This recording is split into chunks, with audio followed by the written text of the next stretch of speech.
Cryptocurrencies are keeping investors on their toes with major shifts in Bitcoin and Ethereum over the last few weeks. Last month, in a flash crash on GDAX, the digital currency exchange run by Coinbase, Ethereum's value plunged from $317 to nearly zero. I caught up with blockchain co-founder and CEO Peter Smith at the Fortune Brainstorm Tech conference in Aspen, Colorado, and started by asking about that crash and how and when cryptocurrencies will stabilize. Take a listen. In the case of the Ethereum flash crash, this is actually because Coinbase exchange, GDAX, had an improperly implemented matching algorithm. So it had nothing to do with Ethereum, it had to do with poor software quality on GDAX. Right, but other exchanges have had outages, performance issues. It's not limited to that one situation. We've seen a few exchanges that have gone down. Our platform hasn't gone down. We've had 999 uptime over the last year. But I think in general, what will happen as we see more and more scaling and more established players come into the system is that it'll transfer a lot of market pressure onto people to either perform at a high level or, essentially get left behind. How liquid is the cryptocurrency market? The cryptocurrency market is incredibly liquid. So most of the trading actually occurs on over-the-counter markets, actually, and those markets are very deep. And then I think on the exchange side, it's pretty deep now as well, too. Fred Wilson was on the show saying that he thinks that the market cap of Ethereum will surpass the market cap of Bitcoin in short order. What do you think? I think that's, well, it depends on what your definition of short is, I guess. I believe he said by the end of the year. I think that's highly unlikely. Why? So, first of all, Ethereum's had a big pullback. And so we saw that Ethereum really couldn't hold that level. It had gone to, pretty big position, and now it's pulled way back. Ethereum's down 30–40% in the last 2 weeks. I think that, Ethereum could well in the long term surpass Bitcoin's market cap. Why? Well, I think that it's a competitive market, and you're seeing Ethereum try a lot of really interesting things. A lot of them are very risky. So I see a lot of scenarios where Ethereum could go to zero. But when you're taking a lot of risk, there's also a lot of upside on that risk.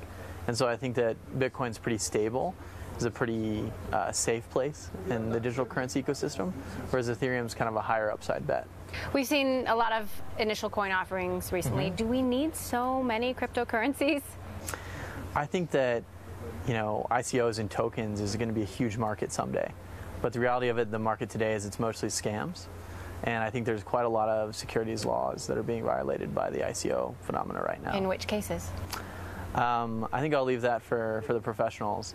But I know on a consumer protection front, and from a, what is our industry doing for consumers, I think it's something to keep a close eye on. Any tokens or projects that you're excited about? I'm pretty excited about Ethereum. I'm really excited by what some of the folks are doing at some of the academic research institutions around layer 2 scaling.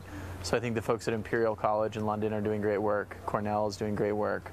But in terms of the tokens themselves or the ICOs, I'm very careful not to take a personal view on those. What is the single biggest obstacle to cryptocurrencies hitting the masses? I think a lot of it comes down to the strength of the ecosystem. When we see a lot of demand and we have sites go down, that just makes everybody look less than professional. And so I think one of the key things that the industry needs to do is invest ahead of time, so that when we go through these big growth periods, we don't have our infrastructure come crashing down on us. Okay, so you think it's possible to build a sustainable network infrastructure? For sure. We have millions of users today, millions of active users today. So when does it hit the mainstream? I think it probably already has. There's still a long way to go towards making it more useful. How do we make digital currencies fundamentally useful and useful products? I think that's going to be something that takes 5 to 10 years to figure out. And I think that's so. I can use Bitcoin and pay at the grocery store, or what do you mean? In some countries you can. In Japan, I think most grocery stores do accept Bitcoin, which is kind of interesting. It's a recent development.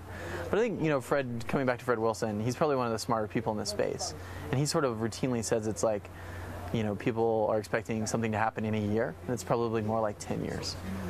And I think I sympathize with that view. It's going to take a lot longer than people think.